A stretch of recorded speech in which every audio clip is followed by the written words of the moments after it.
દાખલા નંબર 13 હર્ષા અને છાયા એક ભાગીદારી પેઢીના ભાગીદારો છે અને નીચેની માહિતી પરથી વાર્ષિક હિસાબો તૈયાર કરવાના છે. તમને 31/3/2017 ના રોજનું કાચું સરવૈયું આપેલું છે. કાચા સરવૈયાની અંદર કઈ માહિતીઓ આપેલી છે? સૌથી પહેલા ઉધાર બાકીઓમાં હર્ષા અને છાયાનો ઉપાડ આપેલો છે. ઉપાડ તારીખ સહિત આપેલો છે, એટલે જ્યારે આપણે વ્યાજની ગણતરી કરવાની આવે ત્યારે આપણે વ્યાજની ગણતરીમાં તારીખને આપણે ધ્યાનમાં રાખશું. ચાલુ ખાતાની બાકી તમને આપેલી છે. ચાલુ ખાતાની બાકી આપેલી છે એટલે આપણે ચાલુ ખાતા તૈયાર કરવાના છે. જો આપણે સ્થિર મૂડી ખાતા ન બનાવીએ તો પર ચાલે, સીધી એની એન્ટ્રી આપણે પાકા સરવૈયાની અંદર મૂડી દેવા બાજુ કરી દેશું. બરોબર, જો વધારો હશે તો એ એડ કરીને. એના પછી મૂડી પર વ્યાજ. હવે તમને મૂડી પર વ્યાજ પહેલેથી જ આપી દીધું. મૂડી પર વ્યાજ પહેલેથી આપી દીધેલું છે. બરોબર, જો તમને ટકાવારી કહેવામાં આવે કે મૂડી ઉપર 5% કે 10% એટલે કે વ્યાજ ગણવાનું છે તો આપણે શું કરવું પડશે? તો આપણે જે ટકાવારી ગણશું એની અંદર બાકી કોઈ હશે તો એની અંદર પ્લસ કે માઇનસ આપણે કરવાનું રહેશે. એટલે આપણે જ્યારે હવાલા જોશું ત્યારે આપણે ખબર પડશે. યંત્રો ઓફિસના આપેલા છે. લોન પર વ્યાજ ક્યારે પણ આવે એટલે યાદ રાખજો કે જ્યારે પણ તમને કાચા સરવૈયાની અંદર લોન પર વ્યાજ આપેલું હોય એટલે સૌથી પહેલા લોન જોઈ લેવાની. લોન પર વ્યાજ જ્યારે પણ તમને કાચા સરવૈયામાં આપેલું હોય ત્યારે સૌથી પહેલું કામ આપણે કરવાનું, લોન કેટલી છે એ જોઈ લેવાનું અને કેટલા ટકાની છે. તો લોન પર વ્યાજ તમને આપેલું છે 200 રૂપિયા, પણ એની સાથે લોન કેટલી આપેલી છે? તો જમા બાકીની અંદર લોન આપેલી છે. જો હર્ષાની લોન આપેલી છે 10,000 રૂપિયા. તો એ 10,000 રૂપિયા હર્ષા એટલે કે ભાગીદાર છે, તો ભાગીદારને આપણે લોન પર વ્યાજ કેટલું ચૂકવીએ છીએ? જો જોગવાઈ હોય તો જે જોગવાઈ છે એ પ્રમાણે ચૂકવીએ છીએ, પણ જો જોગવાઈ ન હોય તો આપણે 6% લેખે ફરજિયાત ચૂકવવું પડે. તો જ્યારે આપણે લોન પર વ્યાજની નોંધ કરવાની હશે, અસર આપવાની હશે, ત્યારે સૌથી પહેલું કામ આપણે કરશું એ લોન પર વ્યાજ કેટલું થાય એની ગણતરી કરવાની. તો એ ગણતરી કર્યા પછી આપણે ખબર પડશે કે જે લોન પર વ્યાજ ચૂકવેલું છે એ પૂરેપૂરું ચૂકવેલું છે કે નહીં. જો ઓછું ચૂકવેલું હશે તો આપણે પછી ચૂકવવાના બાકી તરીકે એની એડ કરવું પડશે. એટલે લોન પર વ્યાજ આવે એટલે ફરજિયાત આપણે લોન જોઈ લેવાની કે કેટલી છે, કેટલા ટકાની છે. એના પછી પગાર માસિક 1,000 રૂપિયા આપેલા છે. તો માસિક 1,000 હોય તો 12 મહિનાના આપણે ચૂકવવાના હોય તો માસિક કેટલા થાય એ આપણે ગણતરી કરી અને આગળ લખશું. છાયાનો પગાર. છાયા કોણ? ભાગીદાર છે. બરોબર, હર્ષા અને છાયા બે ભાગીદારો છે. તો જે છાયા છે એ છાયા ભાગીદાર છે અને ભાગીદારને પગાર આપવાનો છે. તો ભાગીદારનો પગાર છે એટલા માટે આપણે નફા નુકસાન ફાળવણી ખાતું બનાવશું. દેવાદારો આપેલા છે. મળવાનું બાકી ભાડું. ગાલખાતની નોંધ આપેલી છે. માલ સ્ટોક 31/3/2017 નો આખરનો આપેલો છે. અને વીમા પ્રીમિયમ કે જેમાં 1200 રૂપિયા વીમા પ્રીમિયમ 31/6/2017 ના રોજનું છે, એટલે આવતા વર્ષનું છે, એટલે અગાઉથી ચૂકવેલ છે. તો એની પણ આપણે નોંધ એવી રીતે કરવાની છે. એના પછી મૂડી ખાતા હર્ષા અને છાયાના આપેલા છે. મૂડી ખાતાની બાકી. ચાલુ ખાતાની બાકી છાયાની આપેલી છે. જમા બાકી. ઉપાડ પર વ્યાજ પણ તમને પહેલેથી જ આપી દીધેલો છે. ઉપાડ પર વ્યાજની નોંધ પણ તમને પહેલેથી જ આપેલી છે. એના પછી હર્ષાની લોન કે જે આપણી જવાબદારી છે અને એના ઉપર આપણે વ્યાજ ચૂકવવું પડશે. ભાડું. હવે ભાડું તમને જમા બાકી આપેલી છે, એનો મતલબ કે તમારી આવક છે. માત્ર ભાડું આપેલું છે અને જમા બાકી આપેલી છે. બરોબર, અત્યાર સુધી આપણે જે ભાડું જોયું એ શું હતું? આપણો ખર્ચો હતો, પણ એ ઉધાર બાકી હતો એટલા માટે આપણે ખર્ચ તરીકે લેતા હતા. હવે જમા બાકી આપેલી છે એટલે જમા બાકી આપણા માટે શું થાય? આવક. લેણદારો. એના પછી વેપાર ખાતાની બાકી આપેલી છે. જો વેપાર ખાતાની બાકી આપેલી છે એનો મતલબ શું થયો? કે આપણે વેપાર ખાતું તૈયાર કરવાનું નથી. પણ કન્ફર્મ નહીં. કન્ફર્મ ક્યારે થાય? કે આપણે વેપાર ખાતું બનાવવાનું જ નથી. તો જ્યારે આપણે હવાલા જોઈ લેશું અને હવાલાની અંદર જો વેપાર ખાતાને લગતી કોઈ પણ બાબત ન હોય તો આપણે વેપાર ખાતું નહીં બનાવીએ. પણ અત્યારે આપણે જમા બાકી આપેલી છે વેપાર ખાતાની. વેપાર ખાતાની કઈ બાકી આપેલી છે? જમા બાકી આપેલી છે. અને વેપાર ખાતાની જમા બાકી એટલે આપણા માટે કાચો નફો આપેલો છે. બરોબર, તો એ કાચા નફાની નોંધ આપણે જ્યારે જો સુધારેલું વેપાર ખાતું હશે તો આપણે એવી રીતે નોંધ કરશું, અને જો સીધો નફા નુકસાન ખાતામાં એન્ટ્રી કરવાની હશે તો એવી રીતે નોંધ કરશું. એના પછી બેંકની બાકી આપેલી છે. બેંકની જમા બાકી જવાબદારી હોય. બરોબર, બેંકની જમા બાકી જવાબદારી એટલે બેંક ઓવરડ્રાફ્ટ હશે. ચાલુ ખાતાનું વ્યાજ પણ આપેલું છે. ચાલુ ખાતાનું વ્યાજની ગણતરી તમને પહેલેથી આપેલી છે. રકમ 100 રૂપિયા હર્ષાના અને ઉપલબ્ધ ખાતું આપેલું છે. ઉપલબ્ધ ખાતું શેના માટે હોય છે?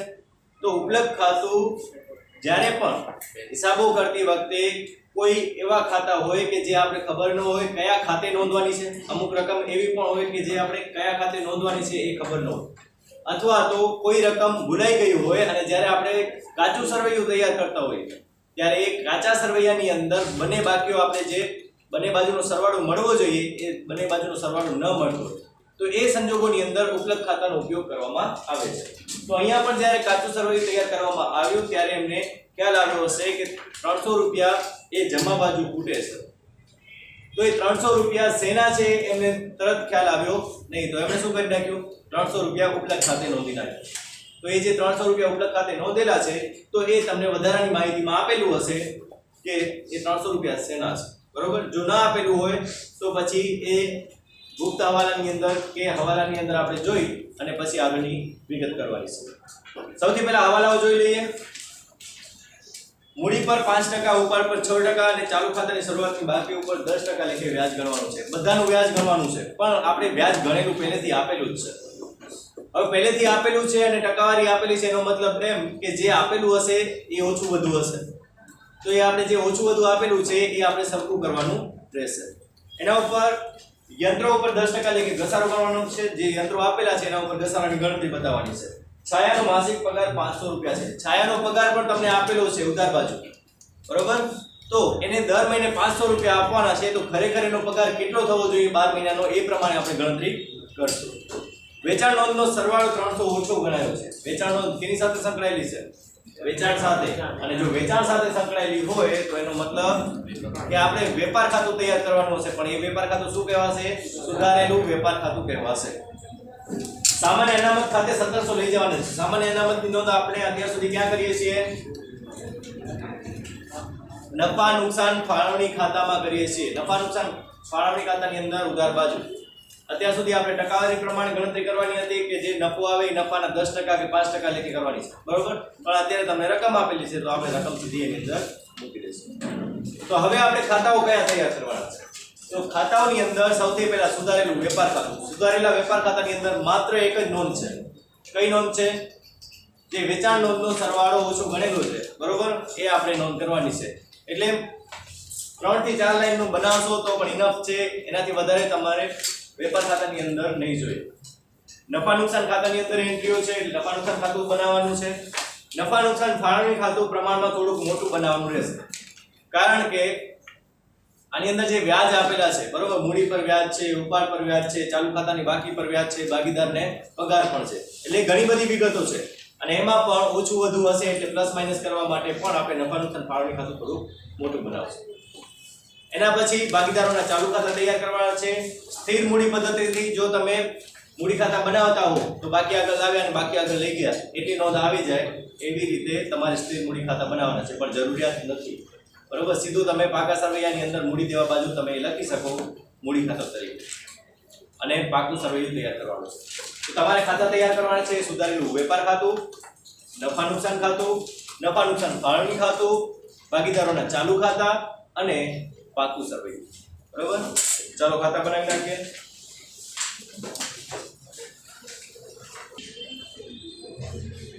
હવે વાર્ષિક હિસાબોની શરૂઆત કરીએ ત્યારે વેપાર ખાતાની અંદર શરૂનો સ્ટોક, ખરીદી, વેચાણ ત્યાંથી શરૂઆત કરીએ. પણ અહીંયા આપણે સુધારેલું વેપાર ખાતું તૈયાર કરવાનું છે. એટલે સૌથી પહેલી બાકી શું આવશે? તો જે તમને વેપાર ખાતાની બાકી આપેલી જ છે કાચા સરવૈયામાં આપણે એ લખશું, બરોબર. તો કાચા સરવૈયાની અંદર તમને જે આપેલું છે કાચો નફો કૌંસમાં લખી નાખવાનું કે કાચા સરવૈયા.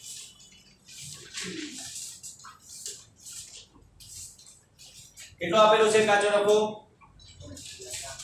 24,000. તો 700. તો આપણે શરૂઆત પહેલી કાચા નફાથી કરશું.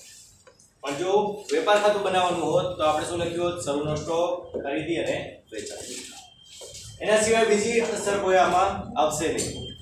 નફા નુકસાન ખાતાની શરૂઆત આપણે અત્યારે કરવાની નથી. એવી જ રીતે ફાળવણી ખાતામાં પણ કાંઈ આપણે લખતા નથી.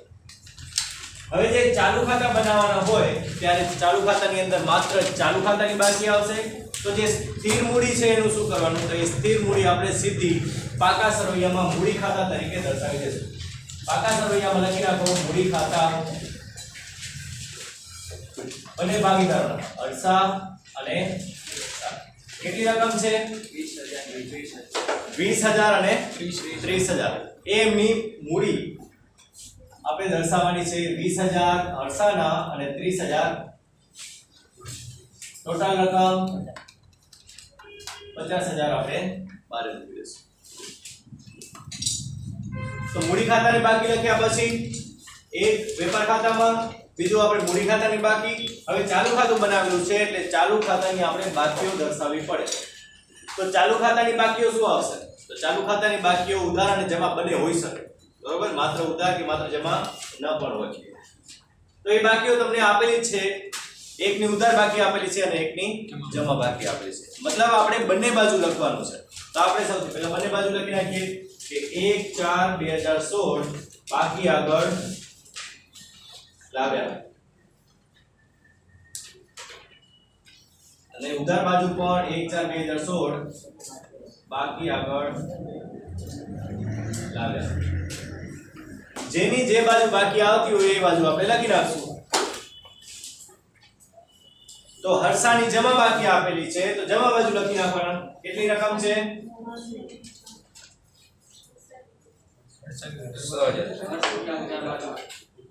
હર્ષાની ચાલુ ખાતાની બાકી આપણે હર્ષાની આપેલી છે, ઉધાર બાકી આપેલી છે. કેટલી છે 6,000. તો આપણે હર્ષાના ખાતામાં 6,000 લખવાના અને છાયાની બાકી આપેલી છે 4,000 જમા બાકી, તો આપણે જમા બાજુ લખશું. એના પછી હજી શું લખીએ છીએ આપણે, બાકી લખ્યા પછી ઉપાડ. તો ઉપાડ તમને તારીખ સહિત આપેલું છે, તો જે તારીખમાં આપેલું છે એ તારીખ ક્રમમાં આપણે લખવાની છે. તો 1/10 અને 1/1 એટલે આપણે સૌથી પહેલા 1/10 લખવાનું છે. 1/10/2016 ઉપાડ ખાતે 1/10 નો ઉપાડ કોણે કરેલો છે, હર્ષાએ. તો આપણે હર્ષાના ખાતામાં 5,000 રૂપિયા લખવાના, બરોબર. 1/10 ના રોજ હર્ષાએ ઉપાડ કર્યો છે એટલે હર્ષાના ખાતામાં, અને એવી જ રીતે 1/1/2017 ફરી પાછું ઉપાડ ખાતે 10,000 રૂપિયા છાયાએ ઉપાડ્યા છે, તો છાયાના ખાતામાં 10,000 રૂપિયાની એન્ટ્રી કરો.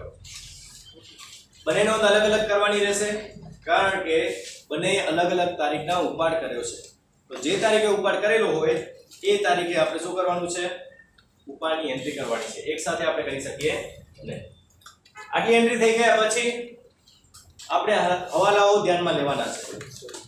હવે હવાલાઓની અંદર સૌથી પહેલું છે મૂડી ઉપર 5% લેખે વ્યાજ. તો મૂડી પર 5% લેખે વ્યાજ ગણવાનું છે. તો મૂડી કઈ છે, હર્ષા અને છાયાની જે આપણે મૂડી ખાતામાં મૂડી લખી છે એ આપણા માટે મૂડી છે અને એ મૂડીને આપણે 5% લેખે ગણતરી કરો. તો 20,000 ના 5% કેટલા થશે, 1,000 રૂપિયા થશે. પણ તમને કાચા સરવૈયામાં પહેલેથી જ મૂડી પર વ્યાજ આપેલું છે. કેટલું આપેલું છે, 700 રૂપિયા. ખરેખર જ્યારે આપણે ગણતરી કરી ત્યારે 20,000 ના 5% 1,000 રૂપિયા થાય છે, પણ 700 રૂપિયા તો પહેલેથી જ ચૂકવી દીધેલા છે. તો જેવી રીતે આપણે ખર્ચો ચૂકવી દઈએ, બરોબર, અને અમુક ખર્ચો ચૂકવવાનો બાકી હોય તો એમાં આપણે શું કરતા, પ્લસ કરતા. કે સમજી લો કે પગાર ચૂકવવાનો બાકી છે તો પગાર પ્લસ ચૂકવવાનો બાકી પગાર, બરોબર. તો આની અંદર પણ આપણે જ્યારે ખર્ચો લખશું ત્યારે ખર્ચને આપણે પ્લસ કરીને લખવાનું છે. પણ ભાગીદારને અમુક રકમ મળી ગઈ છે અને અમુક રકમ મળવાની બાકી છે. તો જેટલી રકમની મળવાની બાકી હોય અથવા તો ચૂકવવાની બાકી હોય એ નોંધ આપણે ચાલુ ખાતામાં કરશું. જેટલી રકમ મળવાની બાકી હોય અથવા ચૂકવવાની બાકી હોય, એટલે કે મૂડી પર વ્યાજ છે એ મળવાનું બાકી છે ભાગીદારને, તો જેટલી રકમ મળવાની બાકી છે એની નોંધ આપણે મૂડી ખાતામાં અથવા ચાલુ ખાતામાં કરશું, બરોબર. તો સૌથી પહેલા મૂડી પર વ્યાજ કઈ તારીખ આવશે, 31/3/2017 મૂડી પર વ્યાજ. ટોટલ રકમ 1000 થાય છે પણ આપણે 1000 લખવાના નથી. કેટલા લખવાના છે? જેટલી રકમ બાકી છે. કેટલી બાકી? 300 રૂપિયા. તો હર્ષાના 300 રૂપિયા બાકી છે તો હર્ષાના ખાતામાં 300 રૂપિયાની નોંધ કરવાની છે. એવી જ રીતે છાયા, તો છાયાનું છે 30000 અને 30000 ના 5% 1500 રૂપિયા થાય. આખા વર્ષના 1500 થાય પણ એને ચૂકવી કેટલા આપ્યા છે? 1000 રૂપિયા ચૂકવી આપ્યા છે. તો એના બાકી કેટલા? 500 રૂપિયા. તો એના માત્ર 500 રૂપિયાની નોંધ કરવાની. એટલે જે રકમ બાકી હશે એની નોંધ આપણે ચાલુ ખાતામાં કરવાની છે. હવે મૂડી ખાતાની અંદર અથવા ચાલુ ખાતાની અંદર આપણે મૂડી પર વ્યાજ લખી નાખીએ તો બીજી અસર આપણે ક્યાં દર્શાવીએ છીએ? બીજી અસર દર્શાવીએ છીએ નફા નુકસાન ફાળવણી. તો પહેલું કામ શું કરવાનું? બંને બાજુ આપણે એક કે બે લાઈન મૂકી દેવાની છે. મૂડી પર વ્યાજની એન્ટ્રી કેવી રીતે કરવાની છે? તો જ્યારે પણ તમને આવી રીતે અધૂરી માહિતી આપેલી હોય, મૂડી પર વ્યાજ પહેલેથી ચૂકવેલું હોય, ત્યારે સૌથી પહેલા મૂડી પર વ્યાજ જે ભાગીદારોનું છે, સૌથી પહેલું છે હર્ષા. કેટલું ચૂકવેલું છે? 700. તો સૌથી પહેલા લખવાનું જેટલું ચૂકવેલું છે એ અને પ્લસ બાકી કેટલું? તો 700 પ્લસ 300 કેટલી રકમ થાય? 1000 રૂપિયા. તો એ 1000 રૂપિયા આપણે અંદરના ખાનામાં જ મૂકવાના છે, બહાર મૂકવાના નથી, કારણ કે આપણે વ્યાજનો સરવાળો કરીને પછી બહાર મૂકીએ છીએ. એવી જ રીતે બીજા ભાગીદાર છાયા, એનો 1000 રૂપિયા આપેલો છે, બરોબર, પ્લસ બાકી કેટલો બાકી છે? 500. તો ટોટલ રકમ 1500 રૂપિયા. તો આ બંનેનો સરવાળો કરી આપણે કેટલી રકમ બહાર મૂકવાની છે? 2500. કોઈ સમજણ? તો હર્ષા પ્લસ મળવાનો બાકી એનો 1000 રૂપિયા થાય છે, એટલે 1000 રૂપિયા ખરેખર 20000 ના 5% લેખી 1000 રૂપિયા થાય છે. તો એ આપણે વ્યાજ બતાવીએ. એવી જ રીતે છાયાના 30000 ના 5% લેખી 1500 થાય છે, પણ એ 1500 ની અંદર 1000 ચૂકવેલા છે પ્લસ બાકી 500 રૂપિયા. એવી રીતે આપણે નોંધ કરવાની. એના પછી બીજું છે ઉપાડ પર વ્યાજ. ઉપાડ પર વ્યાજની નોંધ આપણે કઈ બાજુ કરીએ? તો ઉધાર બાજુ લખો 31/3/2017 ઉપાડ પર વ્યાજ ખાતે. ઉપાડ પર વ્યાજ હર્ષા અને છાયાનું કેટલું થશે? તો બંનેની અલગ અલગ તારીખો છે, એટલે તારીખો પણ આપણે ધ્યાનમાં લેવાની છે. સૌથી પહેલા આપણે હર્ષાનું જોઈએ કે 5000 નો એમણે ઉપાડ કરેલો છે. હવે 5000 નો ઉપાડ કરેલો છે તો ટકાવારી કેટલી આપેલી છે તમને? 6%. તો 5000 ના 6% 300 રૂપિયા થાય. 5000 ના 6% 300 રૂપિયા થાય, પણ 1/1/2017 થી 1/10/2017 થી થશે. 1/10 એટલે 6 ભાગ્યા 12 કરવા પડશે, એટલે રકમ આવશે 150. બરોબર, 150 અથવા 150. હવે ઉપાડ પર વ્યાજ તમને પહેલેથી આપેલું છે. ઉપાડ પર વ્યાજ પહેલેથી આપેલું છે. જો કેટલું આપેલું છે? 100 રૂપિયા આપી દીધેલું છે. એનો મતલબ કે 150 રૂપિયાનું ઉપાડ પર વ્યાજ થાય છે, પણ પહેલેથી જ એને ચૂકવી કેટલું આપ્યું છે? 100 રૂપિયા ચૂકવી આપ્યું છે. મતલબ ચૂકવવાનું બાકી કેટલું? 50 રૂપિયા. તો હર્ષાએ 50 રૂપિયા વ્યાજના ચૂકવવાના બાકી છે, તો એ ઉધાર બાજુ માત્ર 50 રૂપિયાની નોંધ આવશે. સેમ એવી જ રીતે છાયા, તો છાયાના 10000 ના 6% 600 રૂપિયા. એ 600 રૂપિયામાં આપણે શું કરવાનું છે? 1/1/2017 ને ધ્યાનમાં રાખો. તો 1/1/2017 ને આપણે ધ્યાનમાં લેશું એટલે ગુણ્યા 3/12 એનો પણ 150. તો 150 એનો પણ આવે છે, પણ એને કેટલો ચૂકવી આપ્યો છે? 50 ચૂકવી આપ્યો છે. મતલબ કેટલો બાકી? તો જેનો જેટલો બાકી હોય એટલો આપણે મૂકવાનો છે. ફરી સમજો. હર્ષાનો 50 રૂપિયા બાકી હતો અને છાયાનો 100 રૂપિયા. બંનેનો 150 રૂપિયા વ્યાજ થાય છે, પણ હર્ષાએ 100 રૂપિયા ચૂકવી આપ્યા છે એટલે એને માત્ર 50 રૂપિયા ચૂકવવાના છે, અને છાયાએ 50 જ ચૂકવ્યા છે એટલે એને 100 ચૂકવવાના બાકી છે. તો આપણે એની નોંધ ક્યાં કરશું? તો ઉપાડ પર વ્યાજ હર્ષા, જેવી રીતે આપણે મૂડી પર વ્યાજ નોંધ કરવી છે એવી જ રીતે કરવાની છે. કે ઉપાડ પર વ્યાજ પહેલેથી તમને આપેલો છે 100 રૂપિયા પ્લસ ચૂકવવાનું બાકી કેટલું 50 એટલે ટોટલ રકમ 150 150 એવી જ રીતે છાયાનું કેટલું છે 50 પહેલેથી 50 આપેલા છે પ્લસ બાકી કેટલું 100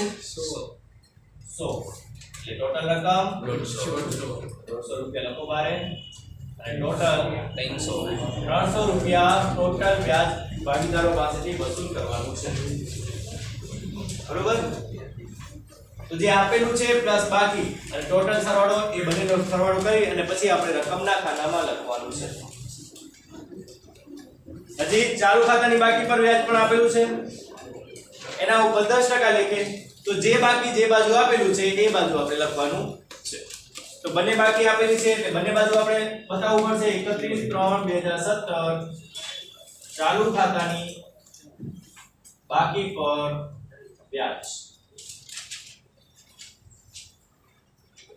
છાયાની જમા બાકી છે એટલે એનું જમા બાજુ આવશે તો સૌથી પહેલા જોઈ લેવાનું કે વ્યાજ આપેલું છે ચાલુ ખાતાની બાકી પર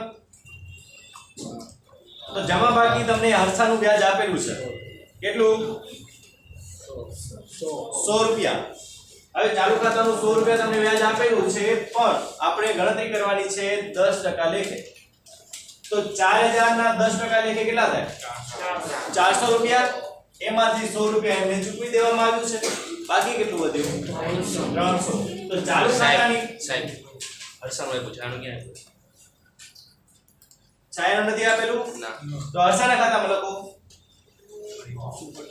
31/3/17 ચાલુ ખાતાની બાકી પર વ્યાજ હર્ષાના ખાતામાં 6000 ના 10% 600 તો હર્ષાના 600 રૂપિયા છે અને એના ચૂકવવાના કેટલા થશે 500 કારણ કે 100 રૂપિયા એને ચૂકવી દીધા છે એટલે 500 રૂપિયાની નોંધ હર્ષાના ખાતામાં આપણે કરવાની બરોબર હર્ષાના ખાતામાં આપણે 500 રૂપિયાની નોંધ કરવાની છે સેમ એવી જ રીતે ચાલુ ખાતાની બાકી પર વ્યાજ છાયાના પૂરેપૂરી રકમ એનું વ્યાજ આપેલું નથી બરોબર છાયાનું વ્યાજ આપેલું નથી પણ હર્ષાનું આપેલું હોવાથી આપણે શું કર્યું હર્ષાની અંદર જેટલા બાકી છે ચૂકવવાના એટલી રકમ આપણે મૂકી દીધી એના પછી એની બીજી અસર તો આની ક્રોસ એન્ટ્રી કરવાની છે એટલે કે જે આપણે ઉધાર બાજુ લખ્યું છે એ આપણે જમા બાજુ લખીએ તો લખો ચાલુ ખાતાની જમા બાજુ શું લખશું ઉધાર બાકી પર વ્યાજ કોણ છે હર્ષા હર્ષાનું એક વખત ચૂકવેલું છે એટલે આપણે લખશું એની બાકી હર્ષા 100 રૂપિયા ચૂકવી દીધેલા છે બરોબર અને પ્લસ બાકી કેટલું 500 ટોટલ રકમ 600 રૂપિયા આપણે બારે મૂકવાના એવી જ રીતે જે જમા બાકી લખ્યું છે એ આપણે ઉધાર બાજુ લખીએ ચાલુ ખાતાની જમા બાજુ પર વ્યાજ છાયા આની અંદર પ્લસ માઈનસ કરવાનું નથી એટલે સીધી રકમ આપણે બારે જ મૂકી દેશું 400 એટલે ચાલુ ખાતાની બાકી પર પણ આવી ગયું એટલે પહેલો હવાલો હવે કમ્પ્લીટ થઈ ગયો છે બરોબર બીજો હવાલો યંત્રો ઉપર 10% લેખે ઘસારો ગણવાનો છે સાવ સિમ્પલ છે યંત્રો માઈનસ ઘસારો કરજો યંત્રો ઓફિસના કેટલા આપેલા છે તમને 40000 અને એના 10% યંત્રો 40000 માઈનસ ઘસારો 4000 36000 સીધા બારે મૂકી દો બીજી અસર નફા નુકસાન ખાતામાં ઉધાર બાજુ યંત્રો પર ઘસારો માત્ર 4000 ની નોંધ કરવાની છે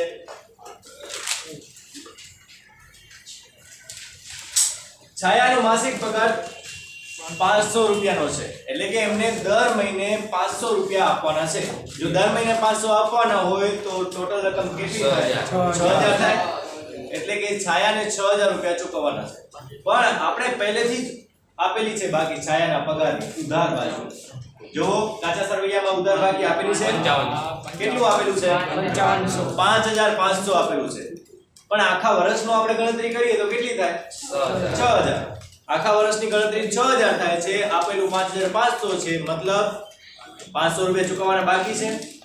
તો ભાગીદારને લગતું ચૂકવવાનું બાકી હોય એ આપણે ચાલુ ખાતામાં લખશું અને ટોટલ રકમ આપણે ફાળવણી ખાતામાં લખશું. પગાર છે પણ નફા નુકસાન ખાતામાં નહીં આવે. એનું કારણ શું? કારણ કે ભાગીદારનો પગાર છે અને ભાગીદારના પગારની નોંધ ભાગીદારને આવક થશે એટલે 31/3/17 પગાર ખાતે રકમ. છાયાનો પગાર છે, છાયાને 500 રૂપિયા મળવાના બાકી છે એટલે છાયાના ખાતામાં આપણે 500 રૂપિયાની નોંધ કરવાની છે. માત્ર 500 રૂપિયાની જ નોંધ આવશે છાયાના ખાતામાં. શા માટે? કારણ કે જે બાકી છે આપણે એ જ દર્શાવવાનું છે. બીજી અસર ક્રોસ એન્ટ્રી, જે જમા કર્યું છે ઉધાર બાજુ. પગાર છાયાનો કેટલો છે? 5500 પહેલેથી આપેલો છે પ્લસ એનો બાકી પગાર 500 રૂપિયા એટલે ટોટલ રકમ 6000 બારે મૂકવાના છે. પગાર છાયાનો 5500 પ્લસ બાકી 500, 6000 રૂપિયા આપણે બારે રકમના ખાનામાં મૂકવાના છે. છાયાવાળો હવાલો થઈ ગયો. એના પછી વેચાણ નોંધનો સરવાળો 300 ઓછો ગણવામાં આવ્યો છે. વેચાણ નોંધનો સરવાળો જ્યારે ઓછો ગણવામાં આવે ત્યારે આપણે પ્લસ કરવું પડે વેચાણની અંદર. પણ આપણા પાસે વેચાણ છે તો આપણે શું કરશું? આપણે સીધું જમા બાજુ નોંધ કરી નાખીશું. બરોબર? પણ જો બાદ કરવાનો હોત, તમને એમ કહેવામાં આવ્યું હોત કે વેચાણ નોંધનો સરવાળો ભૂલથી વધારે ગણી લેવામાં આવ્યો છે તો આપણે શું કરવું પડે? વેચાણમાંથી માઈનસ કરવું પડે. પણ જો વેચાણ ન આપેલું હોય અને બાદ કરવાનું હોય તો આપણે બીજી બાજુ લખવું પડે. યાદ રાખજો કે જ્યારે વધુ આપેલો હોય અને બાદ કરવાનું કહેવામાં આવે ત્યારે તમારે બીજી બાજુ લખી નાખવાનું. કારણ કે માઈનસનો જવાબ આવશે એ હંમેશા આપણે બીજી બાજુ લખશું. મેં ગાલખાત વાળા ટોપિકની અંદર પણ તમને સમજાવ્યું હતું કે જ્યારે પણ તમને ગાલખાતનો જવાબ માઈનસમાં આવશે તમે શું કરશો? માઈનસમાં ગાલખાત અનામતનો જવાબ આવશે એ તમે બીજી બાજુ મૂકી દેવાનું. બરોબર?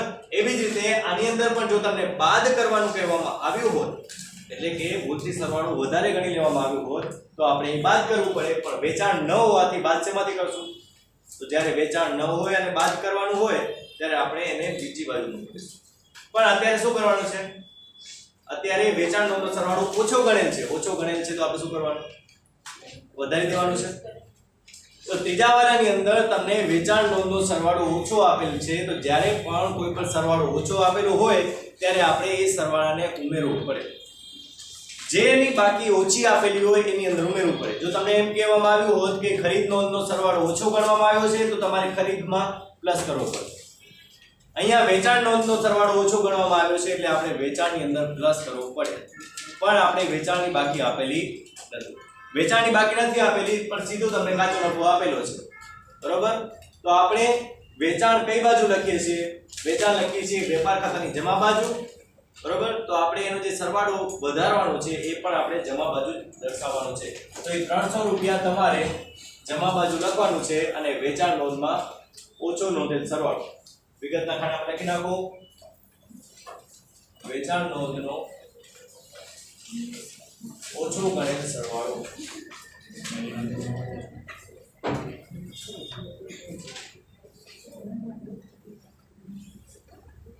એક જ અસર આવશે. જ્યારે પણ કોઈનો સરવાળો ઓછો ગણવામાં આવ્યો હોય એની એક જ અસર દર્શાવવાની હોય છે. એટલે આપણે એક જ અસર દર્શાવશું, બીજી અસર એની આવશે નહીં. ભલે હવાલો છે તેમ છતાં પણ એની એક જ અસર આવશે. અને એના પછી આપેલું છે સામાન્ય અનામત. સામાન્ય અનામતની નોંધ આપણે ક્યાં કરીએ છીએ? નફા નુકસાન ફાળવણી ખાતામાં. તો સામાન્ય અનામત નફા નુકસાન ફાળવણી ખાતામાં ઉધાર બાજુ કેટલી રકમ છે? 1700 રૂપિયા. હવે સામાન્ય અનામત છે હવાલો છે એની બીજી અસર આવશે. બીજી અસર ક્યાં આવશે? તો સામાન્ય અનામતની બીજી અસર આવશે મૂડી દેવા બાજુ. સામાન્ય અનામત મૂડી દેવા બાજુ લખવાનું હોય 1700 રૂપિયા.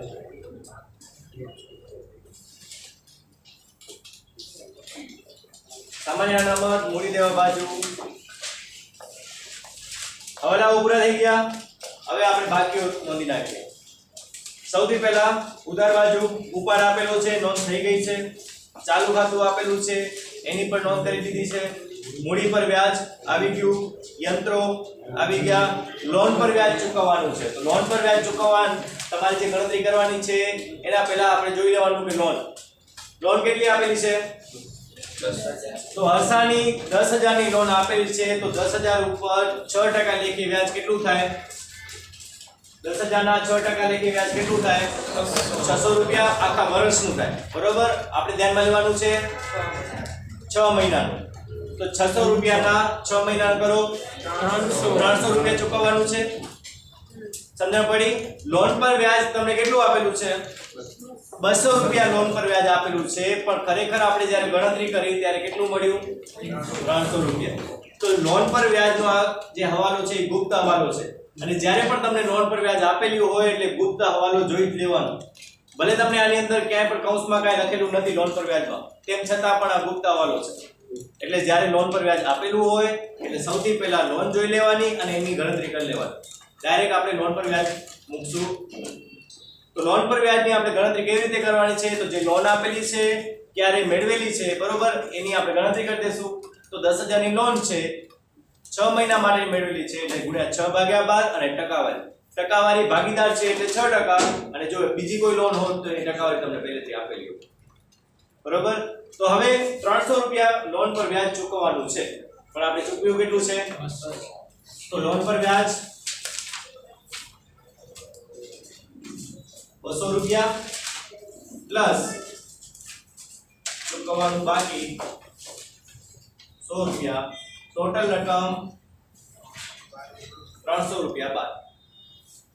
હવાલો છે એટલે બીજી અસર આવશે. ચૂકવવાનું બાકી વ્યાજ છે એટલે આપણા માટે જવાબદારી થશે. તો લખી રાખો મૂડી દેવા બાજુ ચૂકવવાનું બાકી લોન પર વ્યાજ. પાકા સરવૈયામાં મૂડી દેવા બાજુ કેટલી રકમ બાકી છે? 100 રૂપિયા. તો એ 100 રૂપિયાની જ આપણે નોંધ કરવાની છે. એના પછી પગાર માસિક 1,000 રૂપિયા. પગાર આ ભાગીદારનો નથી. આપણે જે નોંધ કરી હતી એ ભાગીદારના પગારની હતી, પણ આ જે પગાર છે એ કર્મચારીનો પગાર છે. તો કર્મચારીનો પગાર કેટલો આપેલો છે? 13,000 રૂપિયા આપેલો છે. અને જો માસિક 1,000 રૂપિયા હોય તો 12 મહિનાના કેટલા થાય? 12,000 થાય. 12,000 થવા જોઈએ પણ આપેલા છે 13,000. એનો મતલબ શું થયો કે 1,000 વધારાનું આપેલું છે એટલે પગાર ખરેખર 12,000 નો થવો જોઈએ, પણ એની જગ્યાએ 13,000 આપેલું છે. તો 13,000 ટોટલ રકમ કેટલી છે પગારની? 13,000 માઈનસ શું કહેવાશે? અગાઉથી ચૂકવેલ. વધારાનો હોય એટલે એ અગાઉથી ચૂકવેલ તરીકે દર્શાવવામાં આવે છે. તો 1,000 રૂપિયા આપણે બાદ કરવાના છે. તો 13,000 માંથી 1,000 બાદ કરો એટલે રકમ મળશે આપણે 12,000. અગાઉથી ચૂકવેલ ખર્ચ આપણા માટે મિલકત કહેવાય. અગાઉથી ચૂકવેલ કોઈ પણ ખર્ચ આપણા માટે મિલકત કહેવાય. એટલે મિલકત બાજુ લખી રાખો અગાઉથી ચૂકવેલ પગાર. કેટલી રકમ? 1,000 રૂપિયા. એના પછી છાયાનો પગાર નોંધ થઈ ગઈ છે. દેવાદારો મિલકત દેવા બાજુ તો લખી નાખો દેવાદારો. હવે હવાલો કોઈ હતો નહીં એટલે આપણે શું કરશું? સીધી જ નોંધ બારે. કેટલી રકમ છે? 15,000 લખી નાખો બારે. એના પછી મળવાનું બાકી ભાડું. હવે કાચા સરવૈયાની અંદર મળવાનું બાકી ભાડું આપેલું છે તો એ આપણા માટે શું કહેવાશે? મિલકત. તો મળવાનું બાકી ભાડું લખી નાખો મિલકત બાજુ. કેટલું છે? 2,000. એના પછી ગાલખાત શું છે? નુકસાન છે. તો ગાલખાત નુકસાન તરીકે નફા નુકસાન ખાતામાં ઉધાર બાજુ કેટલી રકમ 1300 રૂપિયા. તો લખી નાખો 1300 રૂપિયા. કોઈ હવાલો નથી એટલે એમને આપણે નોંધી નાખશું. માલ સ્ટોક 31/3/2017 આખર સ્ટોક ની નોંધ શું કરશું? મિલકત લેણા બાજુ 10,000. એના પછી વીમા પ્રીમિયમ. હવે વીમા પ્રીમિયમ ની અંદર તમને કહેવામાં આવ્યું છે કે 1200 રૂપિયા 30/6 સુધીના છે. 30/6 સુધીના છે મતલબ કે આપણે જે વર્ષ પૂરું થાય છે 31/3 ના એના પછીના 3 મહિનાના છે. ત્રીજા મહિનામાં વર્ષ પૂરું થઈ જશે એના પછી 4, 5 અને 6 આ 3 મહિનાનું વીમા પ્રીમિયમ એની અંદર સમાયેલું છે. તો જે 1200 રૂપિયા છે એ 1200 રૂપિયામાંથી 3 મહિનાનું આપણે કાઢવું પડે. તો જ્યારે પણ મહિનાની ગણતરી આવે એટલે શું કરવાનું આપણે? તો જેટલી રકમ હોય એમાંથી જેટલા મહિનાની ગણતરી કરવી હોય એ મહિના આપણે દર્શાવી દેવાના. તો 3/12 કરો. કેટલી રકમ આવશે? 300 રૂપિયા. વીમા પ્રીમિયમ ની અંદર અગાઉથી ચૂકવેલ વીમા પ્રીમિયમ છે બરોબર, પણ કેટલું છે એ તમને આપેલું નથી. ટોટલ રકમ 1200 રૂપિયા છે, પણ એ 1200 રૂપિયામાં 3 મહિનાનું સમાયેલું છે તમને એમ કીધું છે. તો એ 1200 રૂપિયામાંથી આપણે 3 મહિનાનું શોધવાનું છે. એટલે 1200 × 3/12 300 મહિના. આ 300 જે રૂપિયા મળ્યા છે એ 300 તો એ જે 300 રૂપિયાનું મળ્યું છે એ આપણે શું કરવું પડશે? અગાઉથી ચૂકવેલ. તો વીમા પ્રીમિયમની રકમ કેટલી આવશે? પૂરેપૂરી રકમ આવશે. 1200 નહીં આવે. પૂરેપૂરી રકમ કેટલી? 2000.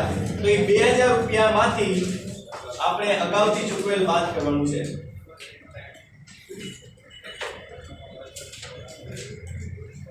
એટલે ટોટલ રકમ 1700. અને અગાઉથી ચૂકવેલ કોઈ પણ ખર્ચ આપણા માટે મિલકત છે એટલે મિલકત લેણા બાજુ અગાઉથી ચૂકવેલ વીમા પ્રીમિયમ 300 રૂપિયા. ઉધાર બાકીઓ પૂરી થઈ ગઈ. જમા બાકીઓ મૂડી ખાતા, ચાલુ ખાતા, ઉપાડ પર વ્યાજ, હર્ષાની લોન. હર્ષાની લોન આપણી જવાબદારી છે એટલે સીધું લખી નાખો હર્ષાની લોન. કારણ કે લોન પર વ્યાજની આપણે ગણતરી કરી દીધી છે. કેટલું છે હર્ષાની લોન? 10,000. તો હર્ષાની લોન સીધી લખી નાખો 10,000 જવાબદારી બાજુ એટલે કે મૂડી દેવા બાજુ. એના પછી ભાડું આપણી આવક છે. નફા નુકસાન ખાતામાં જમા બાજુ કેટલું છે? 12,000. એના પછી લેણદારો જવાબદારી છે. પાકા સરવૈયામાં મૂડી દેવા બાજુ કેટલી રકમ? 5,000. એના પછી વેપાર ખાતું એક વખત નોંધ કરી દીધી છે. બેંકની બાકી જવાબદારી જમા બાજુ હોય એટલે જવાબદારી કેટલી છે? જવાબદારી બેંકની 54 5450 એ આપણી બેંકની બાકી જવાબદારી છે. ચાલુ ખાતાનું વ્યાજ નોંધ કરી દીધી છે અને ઉપલક ખાતું 300 રૂપિયા. હવે એ 300 રૂપિયા શેના હતા? વેચાણ નોંધો જે સરવાળો ઓછો ગણેલા હતા ને એના હતા. એટલે એ આવી ગયું છે એટલે આપણે એની નોંધવાની જરૂર નથી. બરોબર. હવે આપણે ખાતાઓ બંધ કરીએ. ખાતાઓ બંધ કરતા સૌથી પહેલા વેપાર ખાતું બંધ કરો. કેટલું આવ્યું? 25,000. તો એ 25,000 બીજી બાજુમાંથી બાદ કરો, પણ બીજી બાજુ કાંઈ આપેલું નથી એટલે 25,000 એ 25,000 શેના છે? કાચો નફો કહેવાશે. અને કાચો નફો ક્યાં લઈ જઈએ આપણે? નફા નુકસાન ખાતે. તો નફા નુકસાન ખાતે 25,000 મૂકી દો. લખો વેપાર ખાતેથી શું લાગે છે? કાચો નફો. હવે નફો થાય છે કે ખોટ થાય છે સૌથી પહેલા એ જોઈ લો. બંને બાજુનો સરવાળો ચેક કરી લો. જમા બાજુ જ વધારે દેખાય છે.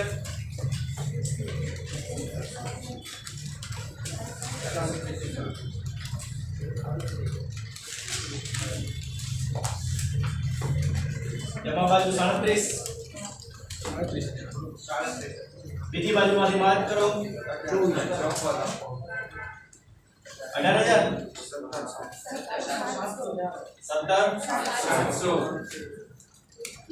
17,700 ચોખ્ખો નફો તો એ કહેવાશે નફા નુકસાન કે ફાળવણી ખાતે ચોખ્ખો નફો ચોખ્ખા નફાને આપણે નફા નુકસાન ફાળવણી ખાતે લીધું એટલે સૌથી પહેલા લખશું નફા નુકસાન ખાતે ચોખ્ખો નફો જમા બાજુ આપણે દર્શાવો રકમ આવશે 17,700 300 અને 600 સરવાળો કરો 18,600 એ 18,600 બીજી બાજુમાંથી બાદ કરો 18,600 બીજી બાજુમાંથી બાદ કરો 8,000 હવે આ જે 8,000 રૂપિયા મળ્યા છે એ શેના છે વહેંચણી પાત્ર નફાનો અને વહેંચણી પાત્ર નફો આપણે શું કરવાનું છે ભાગીદારો વચ્ચે સરખી રીતે વહેંચવાનું છે કારણ કે તમને પ્રમાણ આપેલું નથી એટલે 4,000 અને 4,000 બંને ભાગીદારો વચ્ચે વહેંચાઈ જશે એ આપણે લખી નાખશું ભાગીદારોના ચાલુ ખાતે વહેંચણી પાત્ર નફો બંને ભાગીદારોનું એટલે કે હર્ષા અને છાયા એ ક્યાં લખવાનું તો નફો હોય તો જમા બાજુ 31/3/2017 નફા નુકસાન ફાળવણી ખાતે એ કહેવાશે વહેંચણી પાત્ર નફો બંને ભાગીદારોને 4,000 આપવાના છે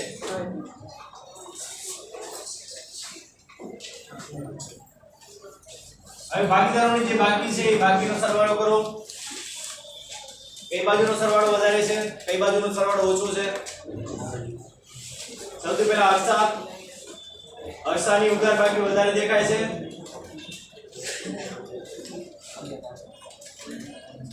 11,550 બીજી બાજુમાંથી બાદ કરો તો એ કહેવાશે 31/3/2017 બાકી આગળ લઈ ગયા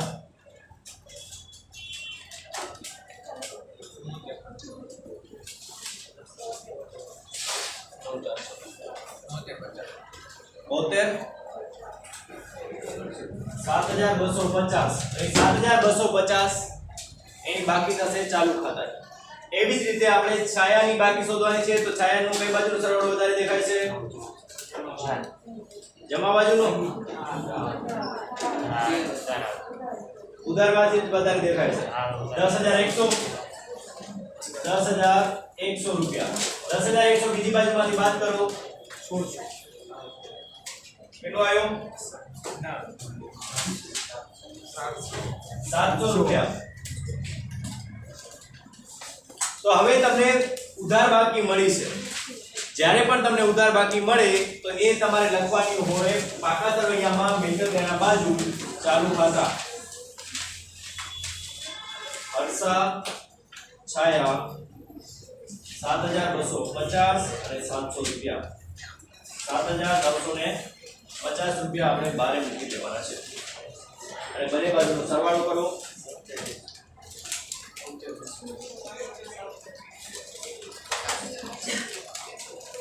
બરોબર બંને બાજુનો સરવાળો કેટલો આવે 72,250 એ 72,250 એ તમારી આખરની બાકી લખી